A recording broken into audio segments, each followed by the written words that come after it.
Mère célibataire sans le sou au supermarché demande du lait au milliardaire pour son bébé. Et ce qu'il fait est incroyable. Le froid de la nuit n'a été pas le plus insupportable pour Elena. La véritable source de son épuisement résidait dans son âme. Une fatigue profonde qui transcendait les basses températures. Chaque muscle de son corps semblait protester à chaque mouvement. Et le sol en béton sous ses vieilles baskets paraissait aspirer la dernière goutte de son énergie. Dans ses bras, un refuge de chaleur et d'innocence, la petite Clara dormait profondément, son sommeil légèrement perturbé par le doux balancement. Les boucles blondes de bébé de Clara, douces comme de la soie, frôlaient le menton d'Elena, un contact qui était à la fois un réconfort et un rappel constant de son immense responsabilité. Elena la serra plus fort contre elle, cherchant désespérément une chaleur qu'elle-même n'arrivait pas à générer. L'enseigne aux néons clignotantes du supermarché devant elle apparut comme un phare au milieu d'une tempête, une faible promesse de soulagement temporaire. En poussant la porte automatique, un bourdonnement électrique déchira l'air, suivi d'une vague d'air chaud qui, un bref instant, soulagea la rigueur du froid dans ses os. L'odeur familière du pain fraîchement cuit, mêlée à l'odeur d'agrumes des produits de nettoyage, envahit ses sens, une familiarité presque douloureuse en contraste avec le désordre de sa vie. Elena laissa échapper un soupir, si léger qu'il se perdit presque dans le brouhaha constant des clients. Ses yeux, d'un bleu autrefois vibrant mais maintenant terni par le manque de sommeil, scrutaient les étagères interminables. Elle passa devant des jouets colorés, des vêtements impeccables pour enfants et des chariots de course débordant de luxe auxquels elle ne pouvait même pas rêver. Chaque article semblait se moquer de sa situation, un rappel cruel des commodités qui avaient disparu de son existence. Mais son objectif était clair, inébranlable, le rayon des produits laitiers. Clara avait besoin de lait. C'était une exigence primaire, un appel silencieux du petit corps qui dépendait entièrement d'elle, et Elena était prête à aller jusqu'au bout du monde pour l'assouvir. Avec une bouteille de lait entier dans ses mains, glacée et lourde, Elena sentit le poids de la honte s'installer. Le décompte mental des quelques pièces qui restaient dans son sac était un rituel quotidien, un calcul douloureux qui aboutissait toujours à la même conclusion, l'insuffisance. Elle se traîna jusqu'à la file d'attente de la caisse, les épaules courbées non seulement par le poids de Clara, mais aussi par le fardeau invisible de son manque total de ressources. Chaque petit avancement dans la file était un battement dans sa poitrine, un rappel implacable que le moment de vérité approchait. Une sueur froide coulait dans son dos, un contraste étrange avec la chaleur étouffante du supermarché. Lorsqu'enfin son tour arriva, le cœur d'Elena battait à tout rompre, un tambour frénétique dans sa poitrine. Le caissier, un jeune homme à l'expression désintéressée, commença à scanner les quelques articles devant elle. Elena sentit le poids d'un regard et tourna discrètement la tête.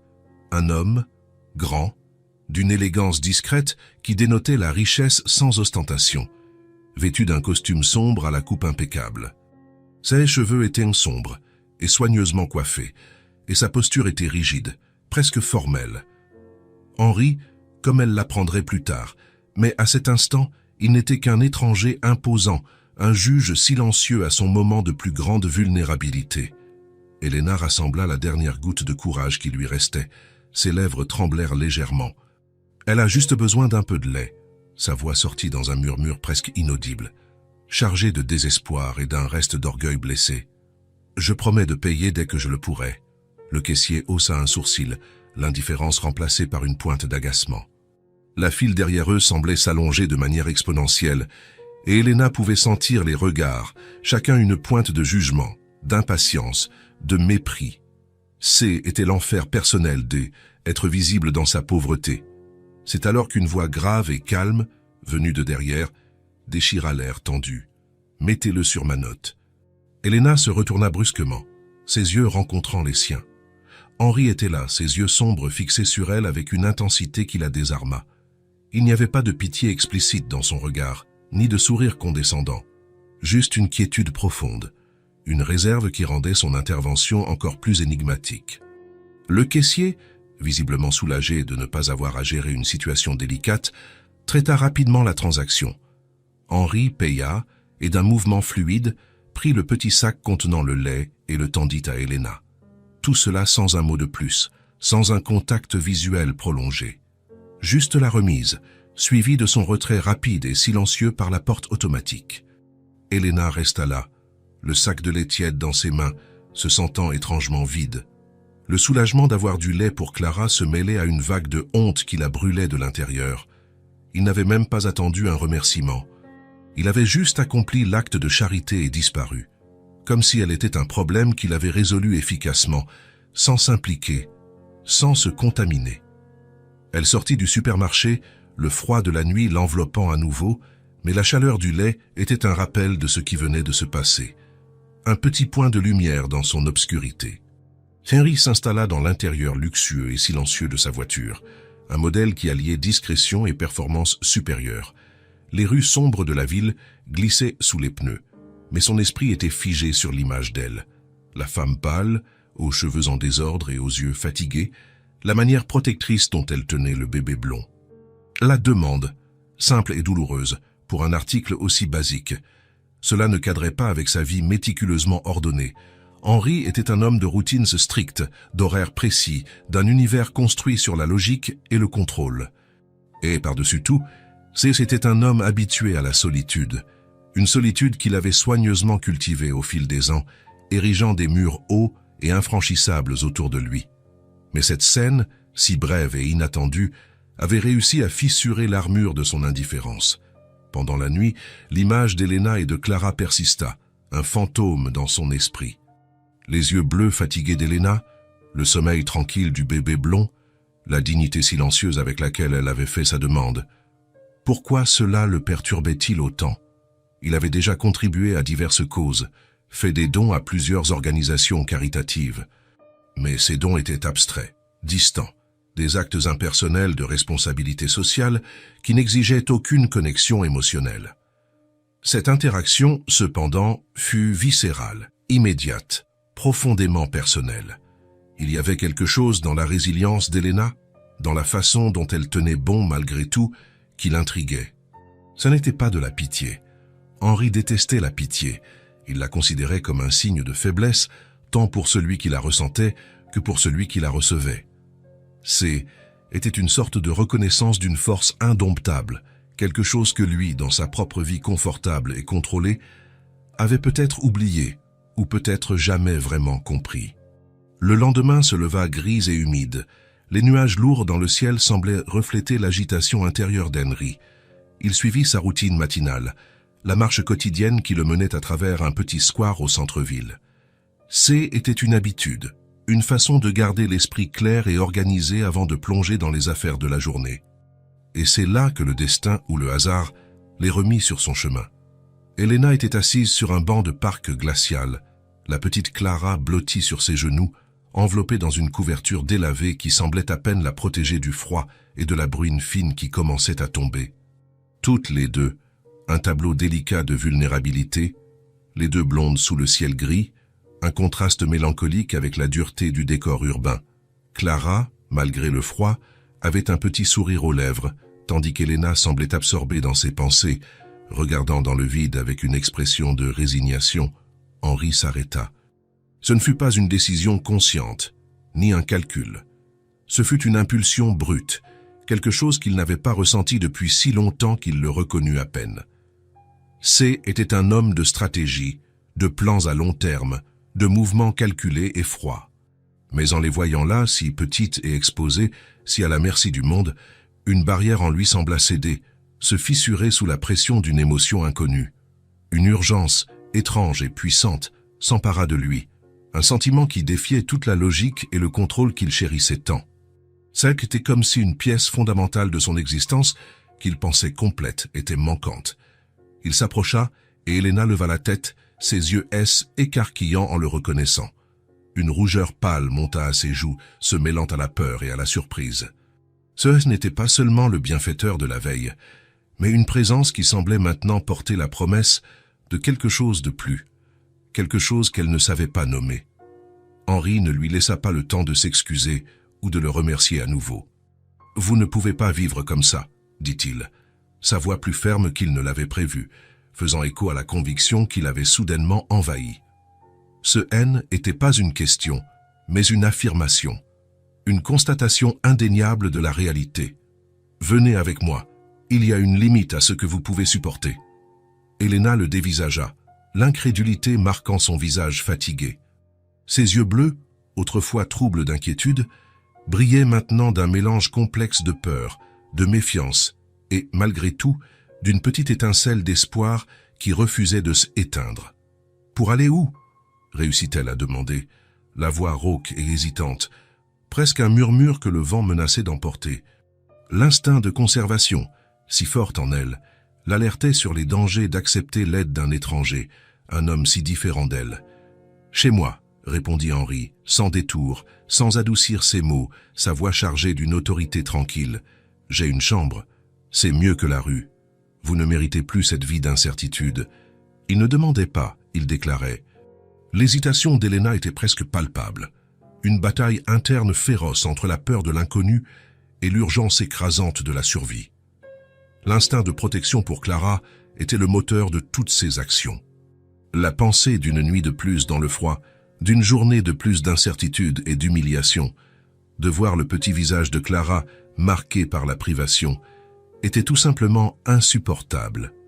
Elle regarda Clara, les fins cheveux blonds de sa fille, ses paupières délicates qui bougeaient doucement. La perspective d'un toit, d'un endroit sûr, de chaleur et peut-être même de nourriture régulière, était une tentation bien trop puissante pour l'ignorer, pour la rejeter. Elle hocha la tête, un mouvement presque imperceptible, mais qui portait le poids d'une reddition, d'un pari désespéré contre le destin. « Oui » murmura-t-elle, la voix presque inaudible, mais pleine d'un nouvel et fragile espoir, mêlé à une pointe de peur. « S'il vous plaît, je vous remercie. » Henri ne dit rien de plus. Il indiqua simplement sa voiture, un geste qui semblait dire « Il n'y a plus rien à discuter ». Le silence qui les accompagna pendant le trajet jusqu'à la maison d'Henri fut un mélange dense de tension et d'étrangeté. Elena regardait le paysage défiler, la ville se transformant en quartier plus opulent, les maisons devenant plus grandes et plus isolées. La demeure d'Henri, lorsqu'elle apparut enfin, était imposante. Une construction en pierre solide, avec de hautes fenêtres et un air de distinction presque aristocratique. De l'extérieur, elle ressemblait à un château, une forteresse impénétrable. À l'intérieur, Henri le savait, était une citadelle de silence et de solitude, un reflet de sa propre âme. Il les guida à l'intérieur, l'immensité des couloirs et des pièces faisant écho à leurs quelques pas. Il les mena directement à une chambre au 2e étage. Elle était grande, impeccablement propre, avec un lit spacieux couvert de draps blancs et une large fenêtre donnant sur un jardin bien entretenu et soigné. Mais elle était aussi impersonnelle, vide de toute touche personnelle, de toute chaleur humaine. Aucune photographie, aucun livre, aucun objet qui indiquait la présence de la vie. « Vous pouvez rester ici », dit-il, désignant la salle de bain privée adjacente, qui semblait aussi stérile qu'un hôpital. « Mettez-vous à l'aise, il y a des serviettes propres dans l'armoire. Tout ce dont vous aurez besoin, vous pourrez le trouver. » Sur ce, il se tourna et s'éloigna sans tendre la main, sans offrir d'aide pour les quelques sacs délavés qu'Elena portait. Il gardait ses distances, une barrière invisible, mais palpable. L'offre avait été faite, et la limite, Henri le croyait fermement, était claire et définie. Mais alors qu'il descendait les escaliers vers la quiétude étudiée de son bureau, l'écho d'un petit pleur venant de l'étage, le pleur de Clara, rapidement réconforté par la voix douce et mélodieuse d'Elena, résonna dans les couloirs silencieux. Et sans qu'il le sache, sans qu'il puisse le prévoir, la graine d'un changement imprévisible avait été plantée au cœur de son monde parfaitement ordonné et solitaire, une graine qui promettait de fleurir et de transformer tout ce qu'il connaissait. La maison d'Henri était un labyrinthe de pièces vastes et d'une quiétude presque assourdissante. Après leur arrivée, il avait simplement indiqué la chambre, et était retiré, laissant Elena et Clara dans un espace qui, bien que meublé, semblait dépourvu de âme. Elena défit ses quelques bagages, en réalité un vieux sac à dos et un sac en toile, et rangea les vêtements froissés dans l'immense armoire. Clara, encore un peu étourdie par le changement soudain, mais heureuse d'être dans un endroit chaud et sec, fut placée sur le lit spacieux, où elle s'endormit bientôt. La paix de l'environnement, même si elle était froide, était un baume pour Elena. C était un toit, une protection. Et pour cela, elle ressentait une gratitude silencieuse, mêlée à une pointe d'anxiété quant à l'avenir et à ce que cet arrangement signifiait. Les premiers jours écoulèrent dans un silence presque sacré. Elena s'occupait de Clara avec sa dévotion habituelle. Elle la nourrissait, la changeait, la berçait quand elle gémissait. Tout se faisait en chuchotement, en mouvements doux, comme si elle craignait de briser le fragile enchantement de cette nouvelle, bien que provisoire, sécurité. Clara, avec ses yeux bleus curieux et ses cheveux blonds, qui commençaient à former des boucles, explorait le bout de tapis moelleux dans la chambre, rampant et babillant à ses propres pieds. Elena l'observait, un amour immense lui serrant la poitrine. La présence de sa fille était son ancre, la raison de chaque effort. Henri, de son côté, était une présence spectrale. Elena l'apercevait de temps en temps, traversant des couloirs, dans son bureau à la porte entr'ouverte, ou descendant les escaliers vers la cuisine pour se préparer un café. Il ne leur parlait jamais, à l'exception d'un bref signe de tête. Leurs rencontres étaient brèves et silencieuses, des échanges de regards qui ne révélaient de rien. Elena sentait qu'il gardait une distance prudente, presque comme s'il craignait de trop s'impliquer. Il fournissait le toit, la sécurité, la nourriture dans le réfrigérateur qu'Elena pouvait prendre. Mais la chaleur humaine, l'interaction, le contact, cela n'existait pas. La maison était grande, impeccable, mais elle criait une solitude profonde, un écho de la vie qu'Henri menait depuis si longtemps. Elena n'était pas du genre à rester inactive. L'inactivité, pour elle, était un luxe qu'elle ne pouvait pas se permettre, et une torture pour son esprit. Avec Clara dormant la plupart de la journée, Elena commença à chercher un moyen de rendre l'appareil, de ne pas être juste un fardeau. Elle observa la maison. Elle était propre, sans aucun doute, mais il manquait quelque chose. Une touche de vie, peut-être. De petits détails qui passaient inaperçus aux yeux de quelqu'un qui vivait là depuis des années. Elle commença par les environs de la chambre qui leur avaient été attribués. Elle arrangea les draps du lit avec plus de soin, plia les serviettes de la salle de bain avec application. Ensuite, elle s'aventura un peu plus loin. Elle remarqua que le salon, bien qu'élégant, avait des coussins qui pourraient être réarrangés, des magazines qui pourraient être empilés de manière plus ordonnée. Henri, réalisa-t-elle, vivait dans un environnement d'ordre, mais sans chaleur. Un jour, alors qu'Henri était dans son bureau, Elena décida qu'elle ne pouvait plus ignorer la fine poussière qui s'accumulait sur certains meubles du salon. Elle prit un chiffon humide et, avec des mouvements légers et prudents, commença à nettoyer. Elle ne voulait pas donner l'impression d'envahir son espace, mais elle sentait qu'elle devait faire quelque chose. Dans chaque pièce où elle s'aventurait, elle remarquait davantage les petites choses qui pouvaient être arrangées, un vase de fleurs séchées qui pouvait être remplacé, des rideaux qui avaient besoin d'un ajustement. Elle se déplaçait comme une ombre, attentive au bruit de la maison, toujours prête à se retirer si Henri apparaissait. Il ne fallut pas longtemps pour qu'elle s'aventure dans la cuisine, un espace grand et moderne, mais étrangement peu utilisé. Le réfrigérateur était toujours plein, mais le garde-manger, organisé, semblait intact. Henri ne cuisinait manifestement pas. Elena, qui avait toujours aimé cuisiner, ressentit une petite envie d'apporter un peu de vie à cet endroit. Elle commença par des plats simples, en utilisant les ingrédients qu'elle trouvait. Un jour, elle prépara un gâteau. Un autre jour, une soupe. Elle laissait de petites portions sur le comptoir, sans rien dire, sans attendre de remerciements. C était sa manière silencieuse de laisser sa marque, de transformer un peu de cette froideur. Henri observait de loin. Il n'était pas aveugle, il remarqua les changements subtils. Les coussins du salon semblaient maintenant plus accueillants. Les fleurs séchées dans le vase avaient été remplacées par un modeste bouquet de fleurs fraîches qu'Elena avait acheté avec le peu d'argent qu'elle avait, ou peut-être cueilli dans le jardin. L'odeur de quelque chose qui cuisait venait de la cuisine, un arôme qu'il n'avait pas senti chez lui depuis des années. La poussière, qu'il n'avait jamais remarquée auparavant, avait disparu. De petits détails, oui, mais qui commençait à changer l'atmosphère de la maison. Il n'intervenait pas, il ne faisait aucun commentaire, il observait simplement. Depuis son bureau, Depuis l'escalier, il la voyait se déplacer dans la maison, une silhouette élancée et déterminée, avec Clara toujours à proximité. Elena n'agissait pas comme une invitée, mais comme quelqu'un qui voulait appartenir, qui essayait, à sa manière silencieuse, de créer un foyer.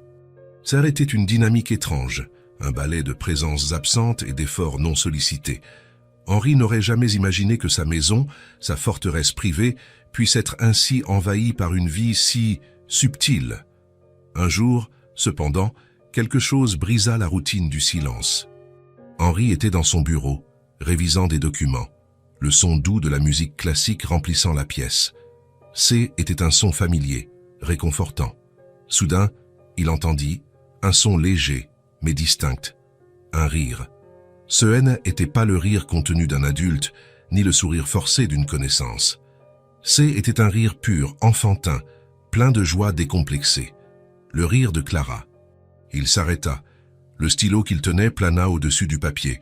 La musique qui l'enveloppait auparavant sembla baisser de volume dans son esprit. Il fronça les sourcils, confus. Un rire, dans sa maison? Le son se répéta, venant du couloir, de l'extérieur du bureau. Plus fort cette fois, accompagné de la voix douce d'Elena. « Ah, Clara, petite coquine !» Henri se leva lentement de sa chaise.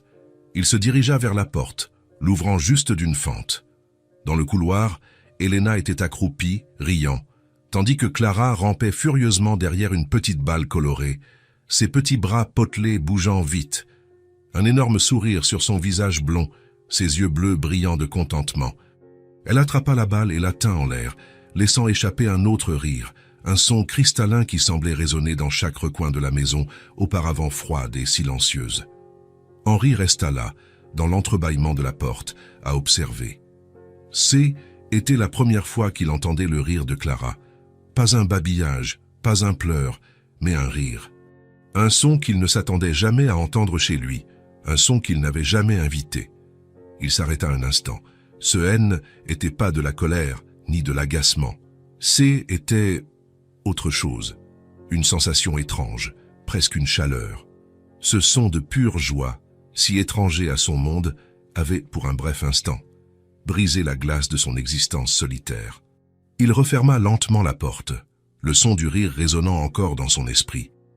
La grande maison vide n'était peut-être pas si vide que ça. Le rire de Clara, ce son pur et décomplexé qu'Henri avait entendu, semblait avoir brisé une barrière invisible dans la maison. Les jours suivants, le silence absolu laissa place à une nouvelle atmosphère. Elena continua ses petits rituels d'entretien de la maison, et Henri, bien que gardant sa distance habituelle, ne l'ignorait plus aussi complètement. De petits gestes apparurent, un léger signe de tête lorsqu'ils se croisaient, un « bonjour » murmuré par lui avant de partir au travail. La maison était toujours grande et silencieuse, mais elle ne semblait plus aussi froide. Un soir, quelque chose d'inhabituel se produisit. Henri était dans la cuisine, se préparant un sandwich rapide pour le dîner, comme d'habitude. Elena, qui venait de mettre Clara au lit, apparut, attirée par le bruit subtil. Elle hésita à la porte, mais Henri, à sa grande surprise, dit « Il y a assez à manger. Voulez-vous dîner ?» Elena accepta, un peu surprise de son initiative. Ils s'assirent à la table de la cuisine, un espace vaste et fonctionnel qui était rarement utilisé pour des repas partagés. Henri avait préparé un plat simple mais savoureux. Ils mangèrent dans un silence confortable pendant quelques minutes, le bruit des couverts et le doux ronronnement du réfrigérateur étant les seuls sons. C'était un dîner calme, sans grandes attentes, mais avec une tension subtile dans l'air, la curiosité d'Elena pour Henri et celle d'Henri pour la femme qui avait envahi son monde. Je voulais vous remercier à nouveau, commença Elena, sa voix douce. Pour tout, pour nous avoir accueillis, je ne sais pas ce que nous serions devenus. Henri hocha simplement la tête, ses yeux sombres fixés sur son assiette. Ce n'est pas la peine. Vous et votre fille aviez besoin d'un endroit. Elena hésita, mais l'occasion semblait opportune. Je sais que, enfin, vous n'avez rien demandé, mais je pense que vous méritez de savoir un peu, puisque vous nous hébergez. Henri la regarda, indiquant d'un regard qu'elle pouvait continuer. Je me suis enfui, commença Elena, sa voix baissant d'un ton, mais gardant une fermeté qui surprit Henri. D'une relation, mon ex-mari, ce N était pas une bonne personne. Au début, ça allait, toujours si charmant, si attentionné. Mais après la naissance de Clara, les choses ont changé. Hal, il est devenu possessif. Il contrôlait tout, où j'allais, à qui je parlais. Il ne me laissait pas sortir, ne me laissait pas travailler. Et les disputes, elles sont devenues plus fréquentes, plus violentes. Henri continua à manger, mais ses mouvements se firent plus lents. Il les écoutait attentivement, sans interrompre, sans juger. Il n'en est jamais venu à me frapper physiquement, précisa Elena, la voix brisée par le souvenir, mais la tête haute. Mais la peur, la peur était constante, la violence psychologique, les menaces. Je vivais dans la peur de tout, de chaque mot, de chaque regard. Et le pire, il a commencé à diriger le même comportement vers Clara. Il ne la battait pas, mais il criait, menaçait, disant qu'elle était un fardeau, qu'elle était une erreur. Et je voyais la peur dans ses yeux, dans les petits yeux bleus de ma fille. Elena fit une pause, respirant profondément, comme si elle revivait chaque instant. Henri sentit un étrange serrement dans sa poitrine. Lui, qui avait toujours évité les drames et les complications, écoutait maintenant une histoire qui était l'antithèse de sa vie organisée. C'est là que j'ai décidé que je ne pouvais plus. Je regardais Clara et je me disais, je ne veux pas qu'elle grandisse dans la peur. Je ne veux pas qu'elle pense que c'est normal de vivre comme ça. Alors, une nuit, pendant qu'il était sorti, j'ai pris ce que je pouvais, j'ai pris Clara et je suis parti. Littéralement avec les vêtements que je portais et les quelques économies qu'il ne contrôlait pas. La voix d'Elena était chargée d'émotion, mais sa posture était ferme. J'ai préféré la rue plutôt que de voir ma fille grandir dans la peur. J'ai préféré l'incertitude à la certitude de la terreur qu'il nous imposait. Je pensais que si nous étions loin de lui, nous serions en sécurité, que le froid de la rue serait moins douloureux que le froid de la peur à l'intérieur de la maison. Henri écouta dans un silence absolu. Il ne posa pas de questions, ne montra ni surprise ni choc. Il absorba simplement chaque mot. Il avait une vie où la logique et la raison régnaient. L'idée de vivre sous une telle terreur était complètement étrangère à son existence. Mais, pendant qu'Elena parlait, il ne voyait pas une victime fragile, demandant la pitié. Il voyait une femme qui avait pris une décision désespérée, mais courageuse. Une femme qui avait choisi la liberté et la sécurité de sa fille par-dessus tout. « C'est pour ça que je suis ici », conclut Elena, un petit sourire triste aux lèvres. « Et c'est pour ça que je suis si reconnaissante. Vous nous avez donné un répit. » Henri resta silencieux un moment, contemplant son assiette. Il ne parla pas de lui. Il n'avait pas d'histoire de résilience comme la sienne à raconter. Sa vie était une tapisserie de succès et de privations auto-imposées, un choix délibéré pour la solitude. Parler de lui serait exposer une fragilité différente, une qu'il n'était pas prêt à révéler. Mais en regardant Elena, la façon dont elle racontait son histoire sans apitoiement, avec une dignité qui l'impressionna, l'image d'elle dans son esprit changea. Seine était plus la femme désespérée du supermarché, ni l'invitée silencieuse dans sa maison. Il voyait Elena comme quelqu'un de fort, oui, très forte en fait, qui avait affronté un enfer et en était sortie avec sa fille intacte, cherchant un avenir meilleur, même incertain. Il voyait le courage derrière la fatigue, la détermination derrière la gentillesse. Et, pour la première fois, Henri ressentit une pointe de respect sincère pour elle. Un respect pour une force qu'il n'avait pas rencontrée chez beaucoup de gens de son propre cercle. La confession d'Elena lors de ce dîner improbable dans la cuisine, un récit brut sur sa fuite d'une relation abusive et sa quête désespérée d'un refuge sûr pour elle et sa fille, résonna en Henri d'une manière qu'il n'aurait jamais prévue.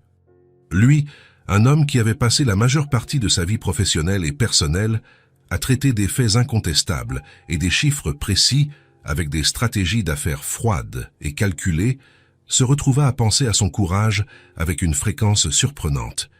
Il n'y avait eu aucune demande explicite de pitié, ni de lamentation exagérée ou de victimisation dans sa voix.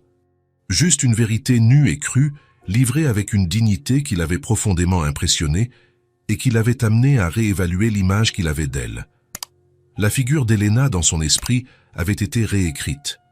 Elle n'était plus seulement la femme désespérée du supermarché, la mère en difficulté, l'invitée silencieuse.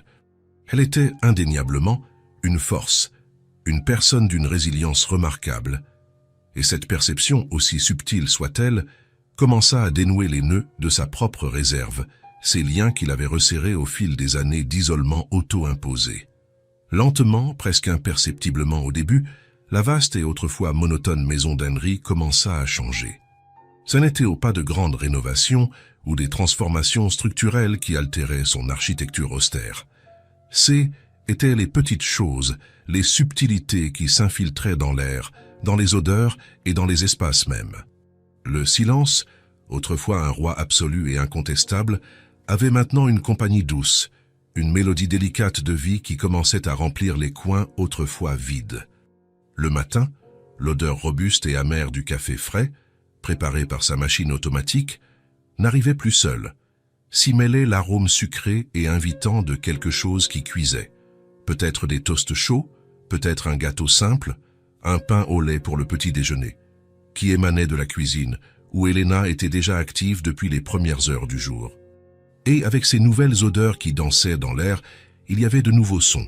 Une bande-son qui était autrefois inconcevable à l'intérieur de ses murs. Le rire de Clara, autrefois un événement rare, confiné à un instant de pure joie qu'Henry avait observé presque par hasard, commença à être plus fréquent, plus présent.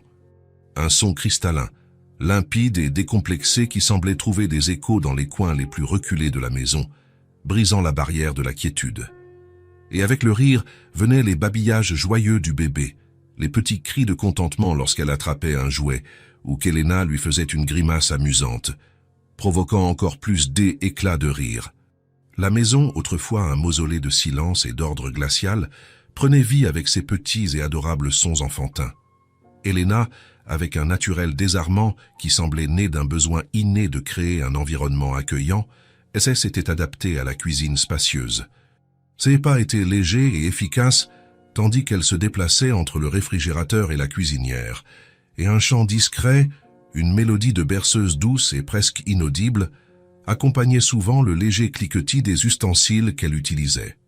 C'était une vieille chanson, une mélodie familière qu'elle avait dû entendre dans sa propre enfance, maintenant transmise à sa fille, et qu'Henry, depuis son bureau, à l'étage ou en descendant les escaliers, pouvait entendre une présence constante et réconfortante dans un environnement qui était auparavant stérile. Clara, la petite blonde aux yeux bleus curieux, s'adaptait merveilleusement à son nouvel environnement. Avec la sécurité et l'espace que la maison d'Henry offrait, elle gagnait en confiance chaque jour. Ses mouvements devenaient plus fermes, plus déterminés. En peu de temps, ce qui avait commencé comme un rampé hésitant sur le tapis de la chambre se transforma en une exploration vigoureuse à quatre pattes. Elle testait les limites de la chambre, puis s'aventurait dans le couloir, ses petits bras et ses petites jambes potelées se déplaçant avec une détermination adorable. Les rires s'intensifiaient lorsqu'elle faisait tomber un jouet, ou quand Elena la prenait dans ses bras pour un câlin serré et une pluie de baisers. La vie pulsait en Clara, une énergie contagieuse qui se propageait progressivement dans la maison, remplissant les espaces d'une lumière qu'Henry avait oublié qu'elle existait. Henry remarquait tout, il ne pouvait pas l'éviter. Auparavant, sa vie était une horloge précise, chaque heure destinée à un but spécifique, chaque minute méticuleusement planifiée. Maintenant, il se surprenait à s'arrêter, à écouter les sons, à percevoir les odeurs. Au lieu d'aller directement à son bureau après le petit déjeuner, comme c'était son habitude immuable, il s'attardait parfois un peu plus dans la cuisine, observant Elena ranger ou nourrir patiemment Clara. Il voyait la façon dont Clara tendait ses petits bras vers Elena, la confiance totale et sans réserve dans les yeux de la fille regardant sa mère. Il voyait l'affection, la patience infinie, le dévouement inconditionnel. Peu à peu, la barrière invisible qu'il avait érigée autour de lui commença à devenir plus poreuse, à montrer des signes d'usure. Henry commença à apparaître plus souvent dans les pièces où elle se trouvait. Pas de manière intrusive, pas avec l'intention de participer activement, mais comme une présence plus constante, moins recluse. Parfois, il passait par le salon pendant qu'Elena jouait avec Clara par terre, et au lieu de simplement continuer son chemin sans s'arrêter, il s'arrêtait un instant, peut-être pour prendre un livre ou un magazine, mais ses yeux se fixaient invariablement sur la scène devant lui. Clara, avec son énergie contagieuse et son innocence désarmante, le remarquait parfois et laissait échapper un petit cri de joie, tendant un bras potelé dans sa direction, comme si elle l'invitait à participer à ce monde de jeu. Henri ne réagissait toujours pas ouvertement. Il ne se joignait pas au jeu, mais l'observation était devenue plus longue, l'indifférence qu'il s'efforçait tant de maintenir, plus difficile à soutenir. Il sentait quelque chose bouger en lui, une émotion qui était en sommeil depuis longtemps. Un jour, alors qu'Henri lisait un journal financier dans le salon, immergé dans les complexités du marché, Clara, dans son périple d'exploration, rampa jusqu'au bout de sa chaussure cirée. Elle leva les yeux vers lui, un sourire édenté s'ouvrant sur son visage rosé, et laissa échapper un rire pur et cristallin en essayant de mordre, avec sa gencive sans dents, le bout brillant de la chaussure. Henri, complètement pris par surprise par cette audace enfantine, abaissa lentement son journal. Ses yeux rencontrèrent ceux de Clara, bleus et pleins d'une curiosité innocente, dépourvus de tout jugement ou inhibition. Un instant, il hésita, un conflit interne apparent dans son expression. Puis, quelque chose sur son visage changea. Un léger tremblement au coin de ses lèvres, presque imperceptible, qui pouvait être interprété comme un début de sourire. Il bougea doucement le pied, et Clara, riant toujours de plaisir, rampa un peu plus loin, poursuivant le bout de la chaussure comme si c'est était le jouet le plus fascinant du monde.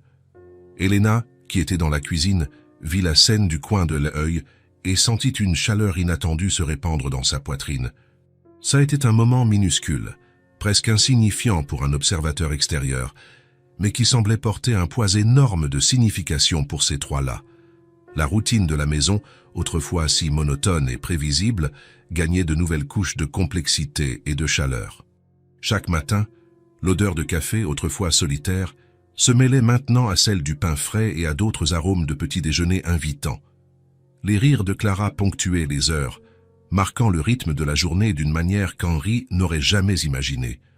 Helena continuait à cuisiner avec une touche d'affection, à nettoyer avec une attention méticuleuse, à organiser avec un sens inné du foyer, transformant la maison d'un espace impeccable mais sans vie, en un environnement qui sentait et sonnait comme un vrai foyer.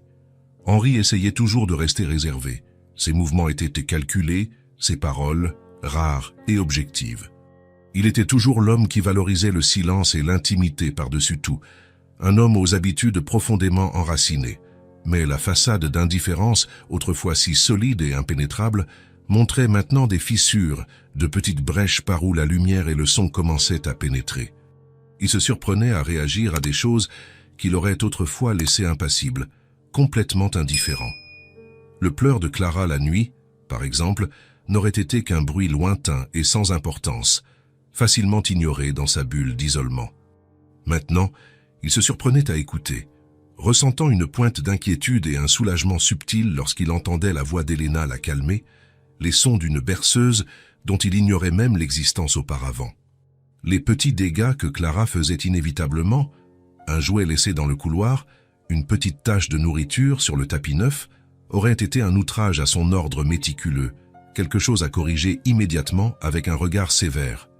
Maintenant, il les remarquait avec une étrange tolérance, les rangeant parfois sans y penser, d'un geste automatique qui révélait une nouvelle familiarité.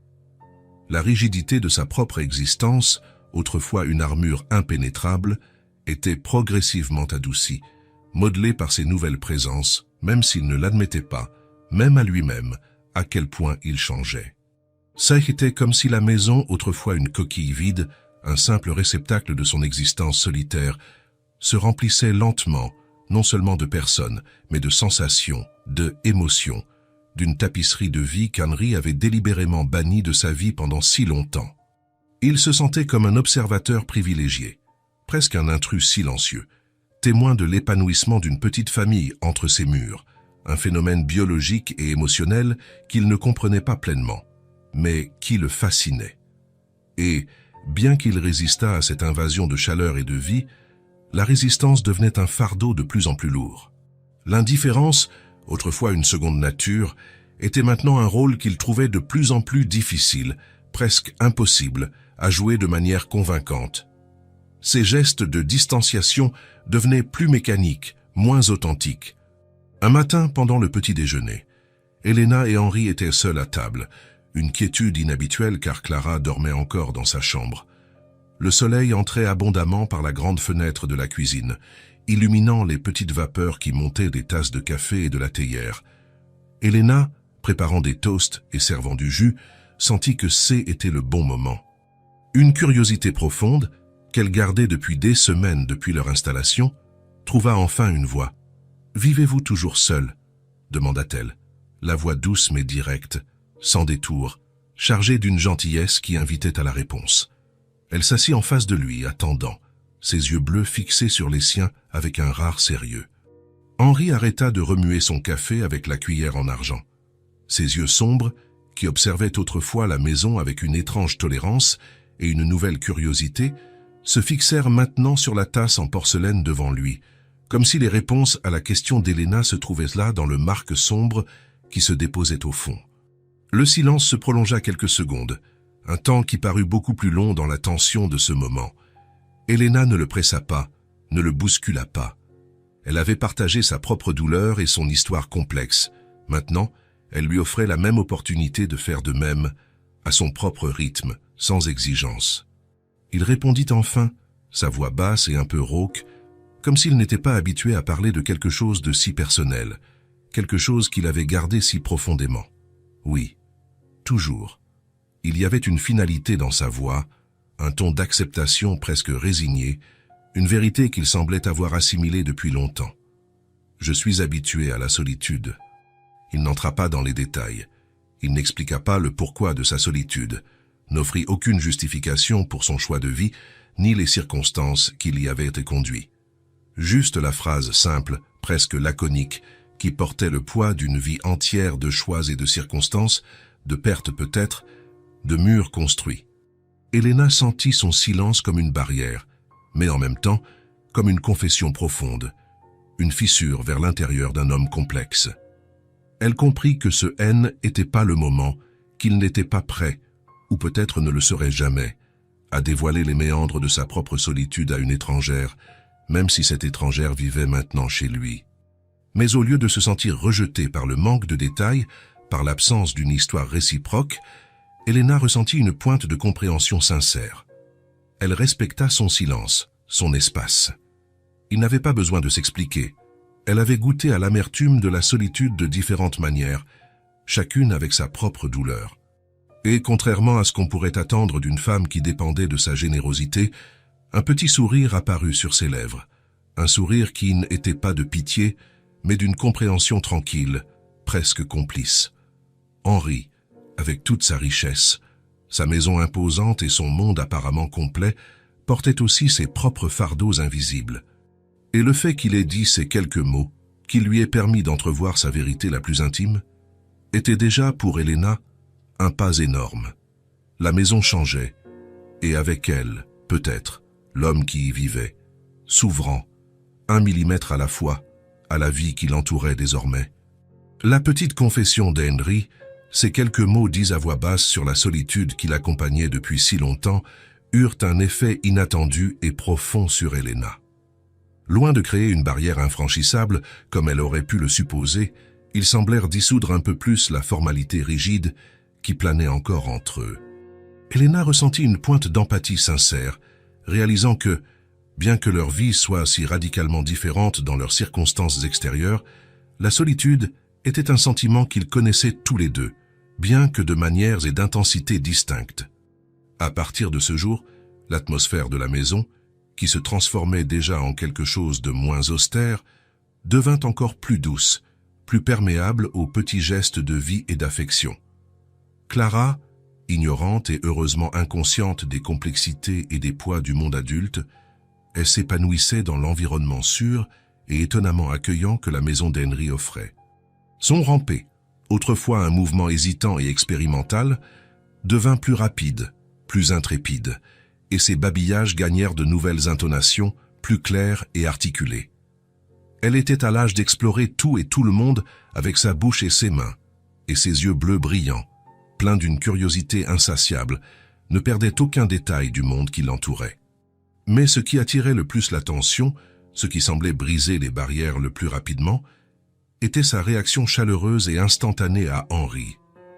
Auparavant, elle l'observait simplement avec une curiosité enfantine, comme s'il était un autre élément silencieux de la maison.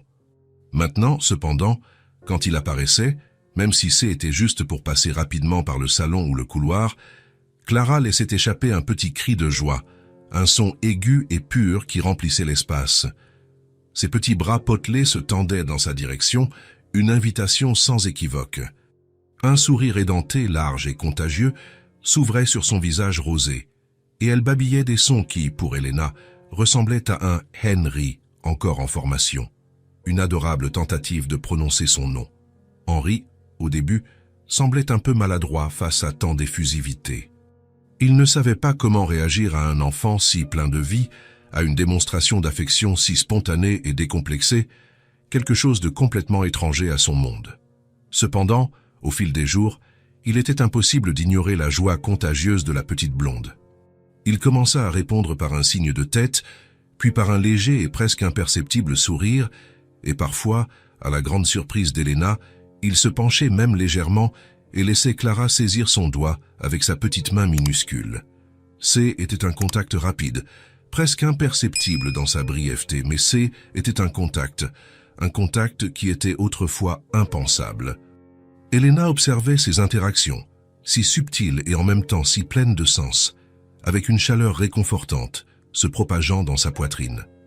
La présence de Clara désarmait Henri d'une manière qu'Elena, avec toute sa gratitude et ses efforts, n'aurait jamais pu faire seule.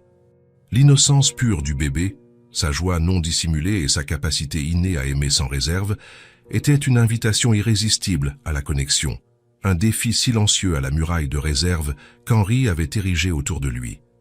Henri gardait toujours sa posture réservée, ses mouvements étaient contrôlés, mais il était évident qu'il ne pouvait plus feindre une indifférence totale envers la petite blonde qui avait envahi son monde avec tant de lumière. Il se surprenait à s'attarder plus longtemps dans le salon, observant Clara jouer par terre avec ses quelques jouets, ou même à s'arrêter à la porte de la cuisine quand Elena y préparait quelque chose, juste pour les voir. La maison, autrefois si silencieuse et dépourvue de sensations vivantes, avait maintenant des odeurs, des sons, et, par-dessus tout, une petite créature qui remplissait les espaces d'une vibration de vie qui la transformait. Un après-midi, alors que Clara, épuisée par ses explorations, faisait une sieste profonde dans sa chambre, Elena et Henri se trouvaient dans la cuisine. Henri préparait son thé de l'après-midi, un rituel quotidien qu'il suivait avec précision, et Elena rangeait les placards de la cuisine, l'une de ses nombreuses tâches auto-imposées qu'elle accomplissait avec dévouement pour maintenir l'espace impeccable et organisé. Le silence entre eux n'était plus inconfortable ou chargé de tension. Était étonnamment un silence de familiarité, de compagnie, d'une étrange acceptation mutuelle. Elena sentit que était le bon moment pour aborder un sujet important, quelque chose qui la préoccupait constamment et qui devait être discuté. « Vous savez, Henri, commença-t-elle, sa voix un peu plus sérieuse et posée, je dois commencer à chercher un emploi. Je ne peux pas rester ici pour toujours sans contribuer d'une manière ou d'une autre, sans avoir mes propres revenus. » Henri leva les yeux de sa tasse de thé qu'il tenait à deux mains. Ses yeux sombres se fixèrent sur elle un instant, sans surprise, mais avec une intensité pensive, comme s'il évaluait chacun de ses mots. Il l'écoutait attentivement, comme toujours, lui laissant l'espace de s'exprimer. « Je suis immensément reconnaissante pour tout, vraiment, » continua Elena, gesticulant doucement avec ses mains, cherchant les mots justes pour exprimer la profondeur de sa gratitude. « Mais j'ai besoin d'indépendance, j'ai besoin de retrouver ma propre vie, et je dois donner un avenir digne à Clara. Et je ne veux, en aucun cas, être un fardeau pour vous. Nous avons déjà trop abusé de votre générosité et de votre bonté. » Elle fit une pause, les yeux bleus fixés sur la fenêtre, où le jardin méticuleusement entretenu d'Henri fleurissait de couleurs vives, un contraste avec l'incertitude de son propre avenir. Le problème, c'est qu'avec un bébé dans les bras, c'est difficile, très difficile. La plupart des endroits n'embauchent pas de mères avec de jeunes enfants, surtout sans crèche ou quelqu'un de confiance pour s'en occuper. Et je n'ai personne ici, aucun soutien familial ou amical. Pensez-vous que je pourrais trouver quelque chose? Que quelqu'un me donnerait une chance? Le découragement était palpable dans sa voix, un courant sous-jacent d'inquiétude, mais elle essayait de paraître pleine d'espoir, cherchant une sorte d'encouragement. La réalité, cependant, était lourde, et les portes du marché du travail semblaient fermées. Henrielle écouta jusqu'au bout, sans interruption, lui permettant d'exprimer toutes ses préoccupations. Il posa la tasse de thé sur la table d'un mouvement délibéré et la regarda. Son expression était sérieuse, mais il n'y avait aucun reproche dans son regard, seulement une profonde considération. « Helena » dit-il, la voix calme, posée, sans hâte, comme si chaque mot était choisi avec soin. Était la première fois qu'il prononçait son nom avec autant de clarté, autant d'intentionnalité et de chaleur. Le son de son nom, venant de lui de cette manière, eut un effet étrange et réconfortant sur Helena, un signe d'une connexion qui s'approfondissait. « Ne vous pressez pas », répéta Henri, la phrase sonnant plus comme une déclaration de permission qu'un conseil. Sa voix, normalement si distante, portait maintenant un ton de douceur inattendue. Vous et Clara venez de traverser beaucoup de choses, une transition énorme. Vous avez besoin de temps pour vous stabiliser, pour guérir, pour respirer profondément. Cette maison est grande, Helena. Il y a largement assez de place pour vous. Il n'y a absolument aucune pression pour que vous partiez ou que vous vous précipitiez pour trouver quelque chose. Il fit une pause, ses yeux rencontrant les siens avec une franchise qui l'a surpris. Restez aussi longtemps que nécessaire. Ne vous inquiétez pas de ça maintenant. Simplement installez-vous. Laissez Clara grandir un peu plus ici, en sécurité et en paix. Elle est heureuse ici, et c'est ce qui compte. Vous êtes en sécurité ici. Les derniers mots furent prononcés avec une fermeté qui ne laissait aucun doute sur sa conviction. Helena le regarda, complètement surprise. Elle s'attendait à un encouragement pour chercher un emploi, peut-être une offre d'aide dans sa recherche, mais jamais une permission aussi généreuse, aussi inconditionnelle, de rester sans délai ni condition. La proposition était un soulagement immense, un poids qui lui était retiré des épaules, mais elle la fit aussi s'interroger sur la motivation d'Henri. Il était si réservé, si réfractaire aux engagements et à toute forme d'intrusion dans sa vie personnelle. Pourquoi cette ouverture? Pourquoi cette générosité inattendue? Mais pourquoi? demanda-t-elle, la voix presque un murmure, cherchant à comprendre ce qui le motivait. Pourquoi tant de bonté, Henri? Henri la fixa un instant, et pour la première fois, Helena vit un aperçu de quelque chose de plus dans ses yeux sombres. Ce haine n'était pas seulement le calme habituel, mais quelque chose qui semblait mêler une certaine hésitation à une pointe de quelque chose de profond, presque vulnérable. Il parut peser ses mots avec soin avant de répondre. Parce que cette maison, elle était vide, profondément vide. Et maintenant elle a une présence. Vous lui avez apporté la vie. Ces mots simples touchèrent Helena profondément, résonnant dans son cœur d'une manière inattendue. La maison d'Henri, autrefois un monument au silence et à l'ordre froid, avait vraiment changé. Des odeurs de cuisine fraîche, des rires enfantins qui résonnaient dans les couloirs, le chant doux d'Helena pendant qu'elle cuisinait, la présence. La maison N était plus seulement des murs et des meubles luxueux. Elle pulsait d'une vie, d'une énergie qu'Henri, dans sa solitude auto-imposée, avait par inadvertance invitée entre ses murs. Helena sentit les émotions se mélanger en elle. La gratitude était immense, écrasante. Le soulagement de ne pas avoir à affronter le monde hostile avec un bébé dans les bras, à chaque porte qui se fermait sur son passage, était un cadeau inestimable. Elle acquiesça, un petit sourire apparaissant sur son visage, une expression de pure acceptation. « Merci, Henri, vraiment. Je ne sais pas comment vous rendre tout ça. » Il hocha simplement la tête, retournant déjà à remuer son thé, comme si le sujet était clos et qu'il ne voulait plus en discuter. Mais le moment S était installé entre eux, une nouvelle couche de compréhension et d'acceptation mutuelle. La maison avait maintenant une présence, oui, et cette présence était la leur, Clara et Helena.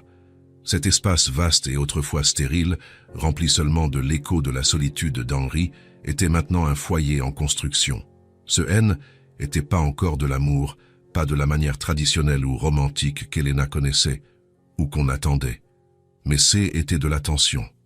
Une attention silencieuse, discrète, presque invisible, mais réelle, palpable et indéniable. C était la preuve que, même dans les vies les plus réservées et protégées, l'affection pouvait trouver une fissure pour entrer, sans demander la permission, et transformer tout ce qu'elle touchait. Et d'une certaine manière, c'était un commencement pour Henry aussi, même s'il ne savait pas encore ce que cela signifiait pour l'avenir de sa propre existence. La généreuse permission d'Henry pour qu'Helena et Clara restent dans la maison, aussi longtemps que nécessaire, apporta un soulagement immense mais aussi un poids. La gratitude était profonde, mais l'idée de dépendre indéfiniment de la charité d'autrui, aussi bien intentionnée soit-elle, rongeait Helena de l'intérieur.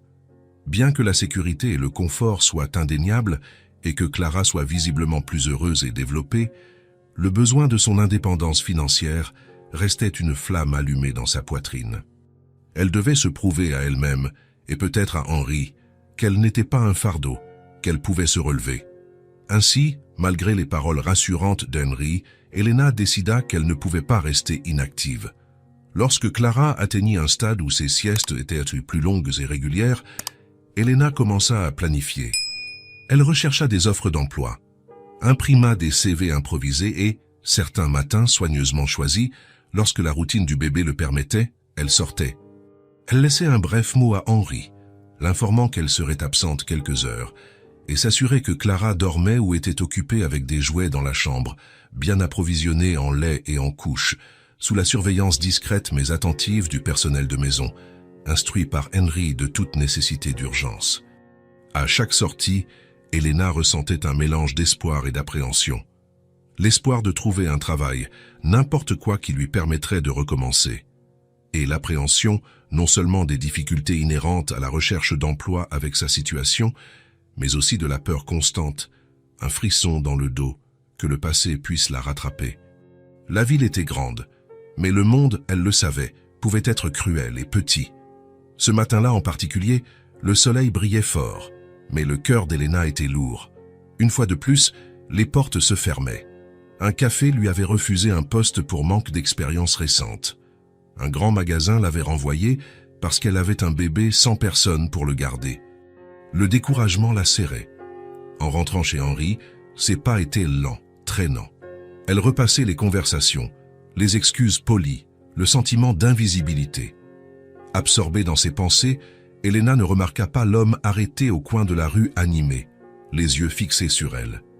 Il était différent de ce dont elle se souvenait, plus mince, avec une barbe de quelques jours et les yeux injectés de sang, mais la reconnaissance fut immédiate et brutale. Un choc électrique parcourut son corps, la paralysant. C était lui, le passé. Lucas, son ex-mari. L'air sembla se raréfier dans ses poumons. Le sang se glaça dans ses veines. Toutes les peurs qu'elle avait tenté d'enterrer, toute la paix qu'elle avait tenté de construire, s'effondrèrent en un instant. Elle sentit la panique lui monter à la gorge, un cri silencieux qui menaçait de le étouffer. Il la vit, et un sourire prédateur se répandit sur ses lèvres. Un sourire qu'elle connaissait si bien, qui précédait toujours une explosion de colère, une vague de contrôle. « Tiens, qui je trouve ?» Sa voix, basse et traînante, portait un ton de menace déguisée.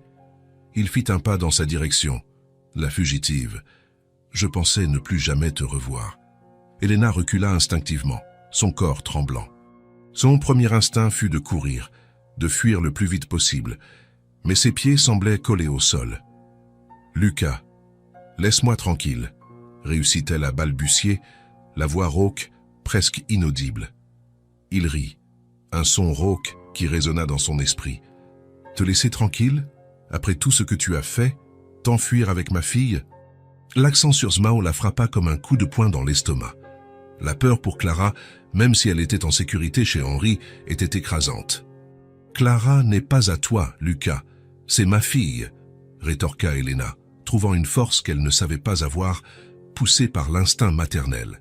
Il s'approcha davantage, son visage se tordant dans une fureur familière. « C'est mon héritage, et tu vas rentrer à la maison là où est ta place. Je vais te montrer ce qui arrive quand on me défie. » La panique d'Helena atteignit un point de non-retour. La peur obscurcissait son raisonnement, mais son corps, maintenant, savait quoi faire. Elle se retourna brusquement et se mit à courir. Courir sans regarder en arrière, sans penser où elle allait, juste courir. Ses poumons brûlaient, ses muscles criaient, mais elle ne s'arrêtait pas. Les rues devinrent un flou. Les bruits de la ville se transformèrent en un bourdonnement lointain. Tout ce qui comptait, c'était de fuir. Fuir Lucas, fuir le passé qui sait, était matérialisé devant elle. Elle courut jusqu'à ce que ses pieds lui fassent mal, jusqu'à ce que l'épuisement la domine. Elle ne s'arrêta que lorsqu'elle aperçut la familiarité de la rue d'Henry, la maison imposante qui représentait maintenant la seule sécurité qu'elle connaissait. Elle entra précipitamment, avec la clé qu'Henry lui avait donnée, les mains tremblant tellement qu'elle eut du mal à l'insérer dans la serrure. Dès que la porte se referma derrière elle, verrouillée avec le plus de tours possible, elle glissa au sol, le corps tremblant, la respiration haletante, les larmes coulant sans contrôle sur son visage. Les bruits de la maison, autrefois si accueillants, semblaient maintenant étranges. Le silence, qu'elle avait appris à aimer, était maintenant effrayant. Elle avait besoin de Clara, désespérément. Elle monta les escaliers en courant, ignorant la douleur dans ses muscles. Elle trouva Clara réveillée dans la chambre, rampant et jouant. Elena la prit dans ses bras, la serrant fort, inhalant l'odeur de bébé de sa fille, la seule chose réelle et bonne au milieu du chaos qui l'avait envahi. Avec Clara toujours dans ses bras, Elena s'effondra sur le lit. Les larmes vinrent avec une force totale, incontrôlable, terrifiante. Elle pleurait convulsivement, la peur la paralysant, l'horreur d'avoir retrouvé Lucas, la certitude qu'il la poursuivrait. Comment l'avait-il trouvée? La suivrait-il jusqu'ici? La sécurité qu'elle pensait avoir trouvée était une illusion. Elle était de nouveau perdue, et pire, Clara était aussi en danger. Les larmes mouillaient les boucles blondes de sa fille, qui la regardait avec ses grands yeux bleus, sans comprendre le désespoir de sa mère. Henry était dans son bureau, plongé dans une pile de rapports. La journée avait été particulièrement exigeante, et il appréciait le silence et l'ordre qui l'entourait. C'est alors qu'il entendit un son étouffé, mais sans équivoque. Un pleur. Pas le pleur de Clara, mais un pleur d'adulte. Une complainte désespérée qui résonnait dans les couloirs, brisant la sérénité de la maison. Il fronça les sourcils. Inquiet, il se leva et se dirigea vers la porte de son bureau. Il l'ouvrit. Le son venait de l'étage, de la chambre d'Elena. Henry n'hésita pas. Il s'y rendit rapidement. La porte était entr'ouverte. Il jeta un coup d'œil. La scène qui se présenta à lui était désolante. Elena était assise par terre, adossée au lit, avec Clara sur ses genoux, pleurant convulsivement. Son visage était rouge et enflé, ses cheveux en désordre, et ses épaules tremblaient. Clara, effrayée, s'agrippait à sa mère, ses yeux bleus écarquillés. Henry sentit un nœud se former dans son estomac. Il ne l'avait jamais vue aussi désemparée. Toute la force qu'il avait admirée en elle semblait avoir disparu, remplacée par une terreur profonde.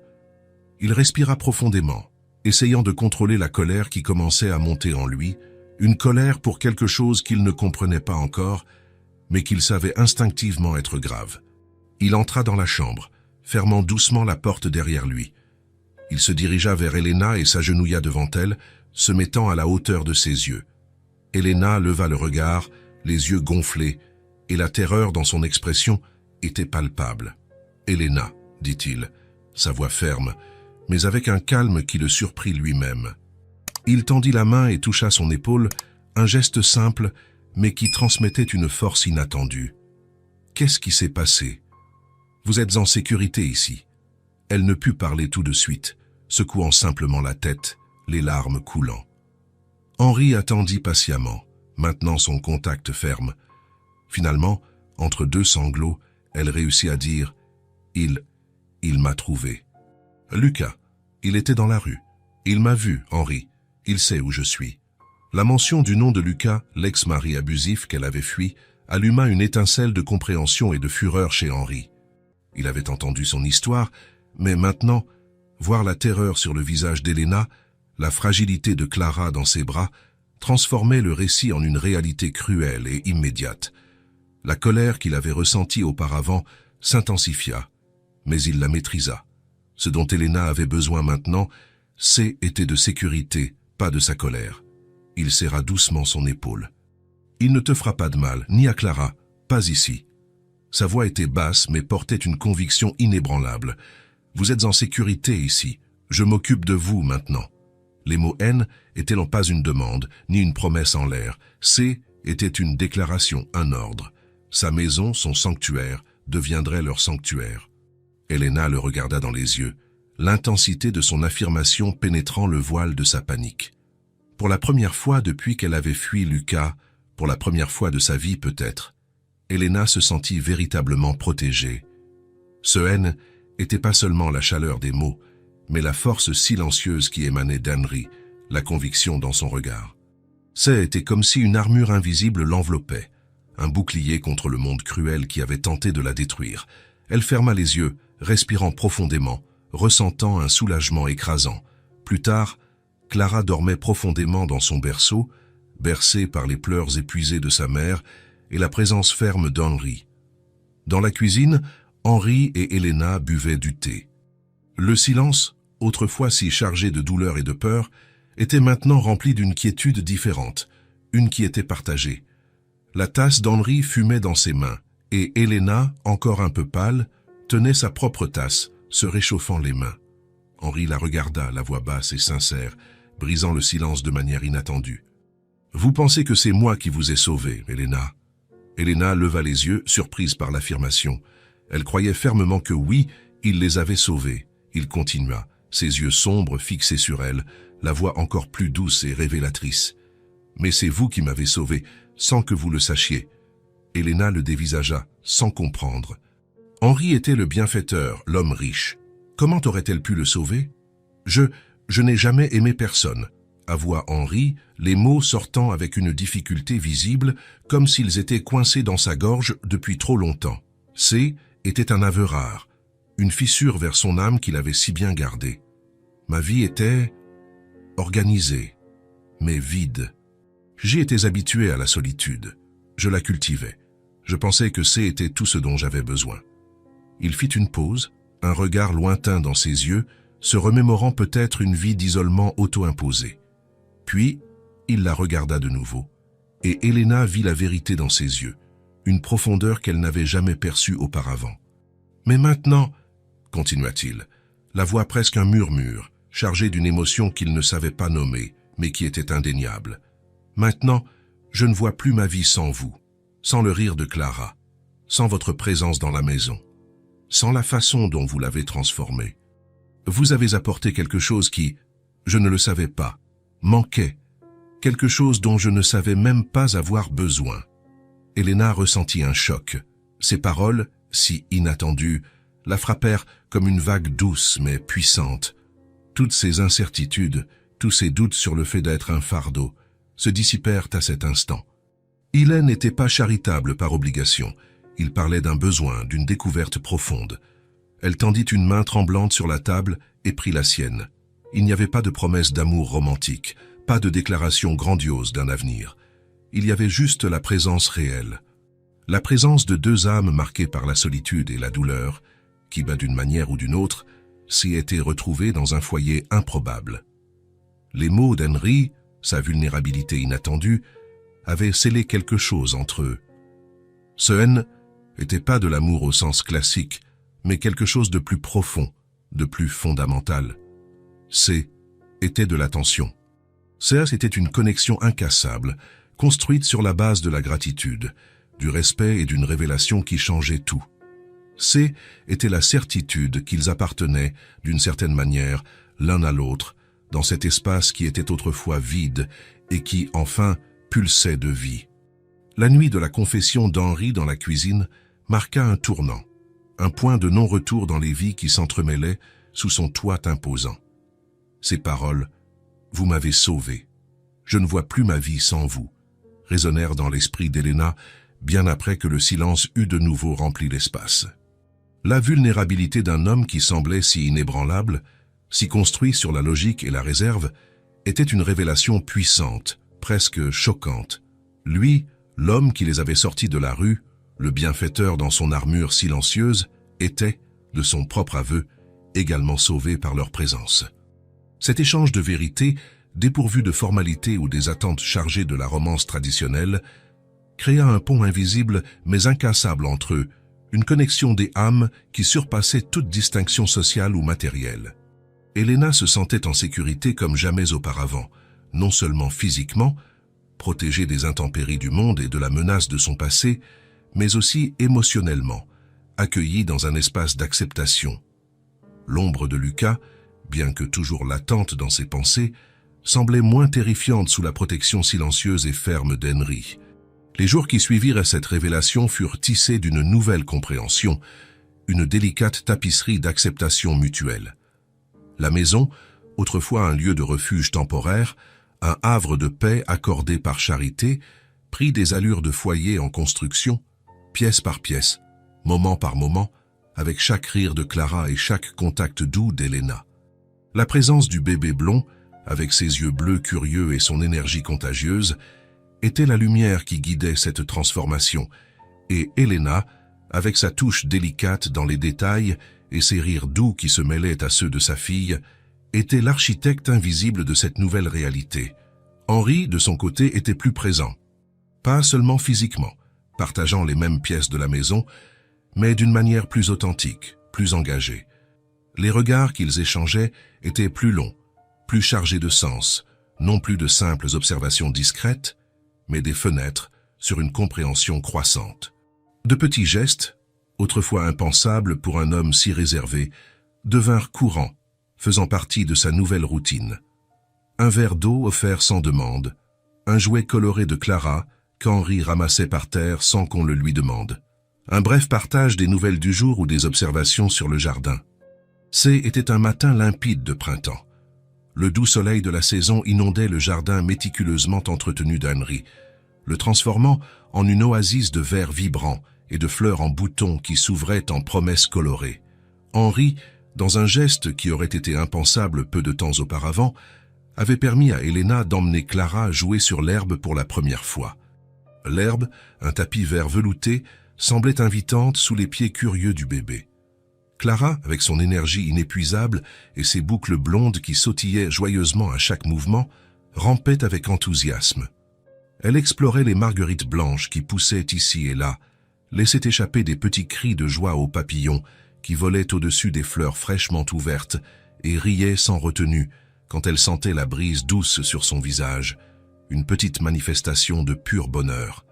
Son rire pur et cristallin remplissait l'air, un son qui était autrefois si rare, presque inexistant, dans la quiétude étudiée de ce jardin. Henry et Helena observèrent la scène à une distance respectueuse, assis sur un banc de pierre ombragé par un vieil arbre, dont les branches étendaient comme des bras protecteurs. Le silence qui régnait entre eux n'était pas celui de l'inconfort ou de l'étrangeté, mais celui de la contemplation, d'une paix profonde et nouvellement découverte qui les enveloppait tous les deux. Leurs yeux étaient fixés sur Clara, une petite figure de pure joie et d'innocence, qui représentait à la fois l'espoir et l'avenir qui, d'une manière ou d'une autre, se dessinait pour eux trois. Helena, sentant la chaleur du soleil sur son visage et l'odeur de la terre humide et des fleurs, soupira doucement, un soupir qui était un mélange de soulagement et de gratitude. Henry, qui avait passé les derniers jours à réfléchir à ses propres mots, aux sentiments complexes qu'il révélait et au tournant inattendu que sa vie avait pris, rompit le silence, sa voix basse et un peu hésitante, comme s'il testait le terrain d'une nouvelle et inconnue émotion. « Avez-vous déjà pensé à rester, Helena ?» La question, si directe et en même temps si pleine d'implication, prit Helena complètement par surprise. Elle tourna la tête pour le regarder, ses yeux bleus rencontrant les siens. Il y avait un sérieux inhabituel dans son regard, une profondeur qu'elle n'avait jamais vue auparavant, une sincérité qui transparaissait. Elle s'attendait à ce qu'il parle éventuellement de l'avenir, de plans d'emploi ou de la prochaine étape pour elle, peut-être d'une manière plus organisée et pratique, mais pas une question comme celle-ci, si personnelle, si chargée d'une promesse voilée de permanence. Henry continua, sa voix gagnant un peu plus de fermeté, comme si chaque mot était important, chacun portant le poids d'une décision monumentale qu'il avait prise dans son cœur solitaire. Il tendit une main dans un geste ouvert, non pour la toucher, mais pour souligner l'ampleur de son invitation. Pas en tant qu'invité, Elena, pas comme quelqu'un de passage, mais comme une partie de tout ça, comme une partie de moi, comme une partie de ma vie. Les derniers mots furent prononcés avec une intensité qui la frappa profondément. Ces mots frappèrent Elena avec une force douce, mais indéniablement puissante. C était une invitation qui allait bien au-delà de la simple permanence physique dans la maison. C'était une invitation à l'avenir, à une vie partagée, à construire quelque chose ensemble, quelque chose qui transcenderait l'aide et la gratitude. Le cœur d'Elena commença à battre plus vite, un rythme accéléré qui trahissait la profondeur de son émotion. Elle regarda de nouveau Clara, qui essayait maintenant, avec de petites mains maladroites, d'attraper une feuille sèche qui dansait dans le vent. L'image de sa fille, si heureuse et libre dans ce jardin, renforçait l'ampleur de la proposition inattendue d'Henri, une proposition qui promettait la stabilité dont elle avait toujours rêvé pour Clara. Un nœud se forma dans la gorge d'Elena, étouffant momentanément ses paroles. Elle pensa à sa vie avant Henri, aux échos de la violence, à la peur constante, à la rue froide et impitoyable. Elle pensa au voyage de désespoir qui les avait amenés jusqu'ici, une odyssée de privation et de danger.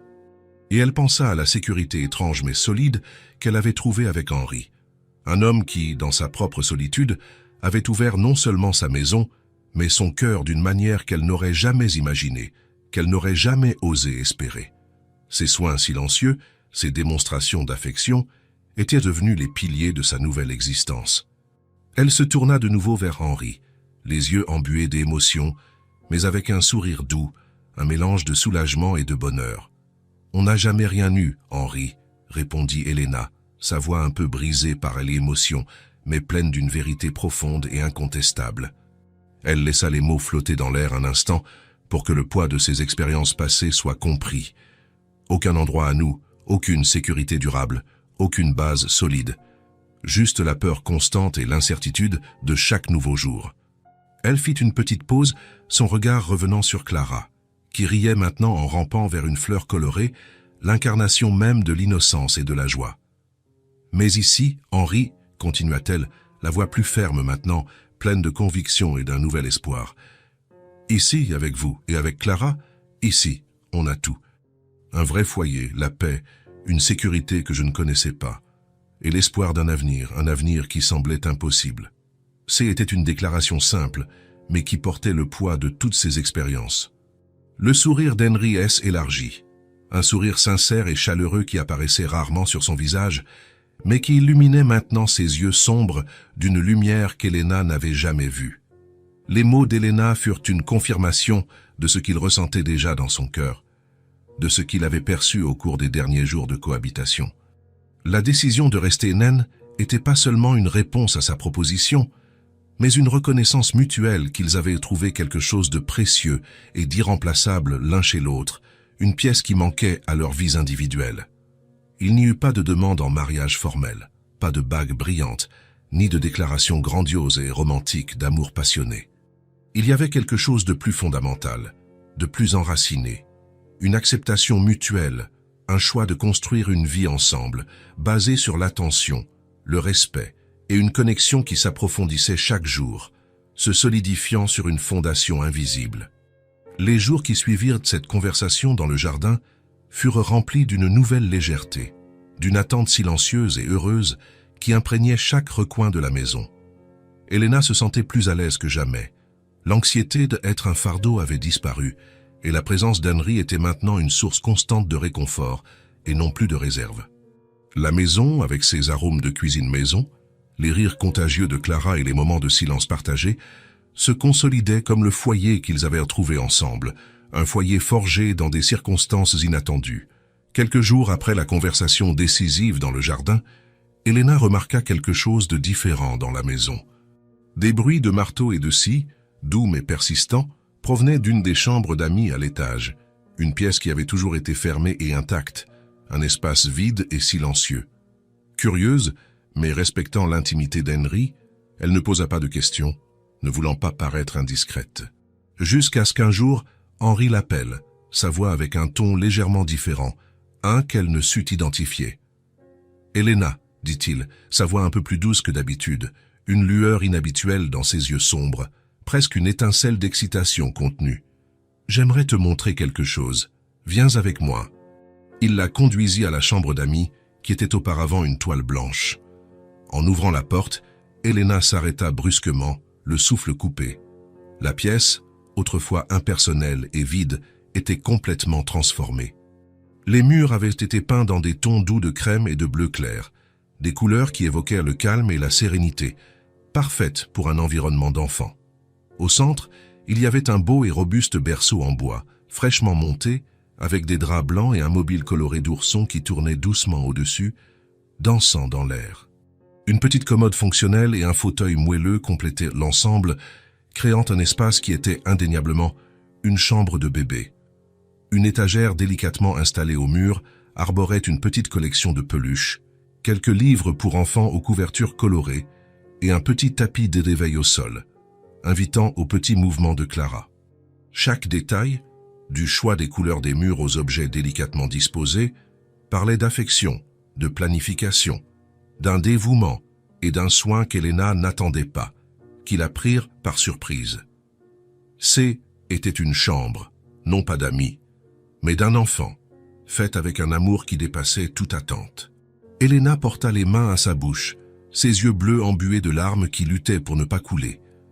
L'émotion était écrasante, intense, presque suffocante. C était une preuve tangible de l'acceptation d'Henry, non seulement d'elle dans sa maison, en tant qu'invitée, mais de Clara dans sa vie, comme une partie permanente, une présence irremplaçable. « Vous avez fait ça pour elle ?» réussit-elle à murmurer, la voix brisée, luttant pour contenir les pleurs qui menaçaient d'exploser. Henri la regarda et un sourire tendre, presque imperceptible, mais qui débordait de chaleur, traversa ses lèvres. Ses yeux sombres, autrefois si réservés et distants, transmettèrent maintenant une douceur et une vulnérabilité qu'Elena n'avait jamais vues auparavant, une fenêtre sur un Henry complètement nouveau. « Pour elle, oui, » répondit-il, la voix basse mais ferme, pleine de conviction. Puis, il fit un pas en avant, s'approchant d'elle et continua, les mots chargés d'un sens profond qui allait bien au-delà de ce qui était dit. « Mais aussi pour vous, pour nous, pour que vous sachiez que c'est votre place, que c'est notre foyer, pour de bon. » À cet instant, les larmes d'Elena coulèrent librement, chaudes et abondantes. Ce n'étaient pas des larmes de tristesse ou de peur, mais d'une joie et d'une gratitude si intense qu'elle la faisait trembler de la tête aux pieds. Elle ressentit un sentiment d'appartenance qu'elle n'avait jamais connu de sa vie, le sentiment d'avoir enfin trouvé son havre de paix. Il n'y avait plus d'incertitude, ni le besoin douloureux de chercher une place dans le monde pour elle et pour Clara.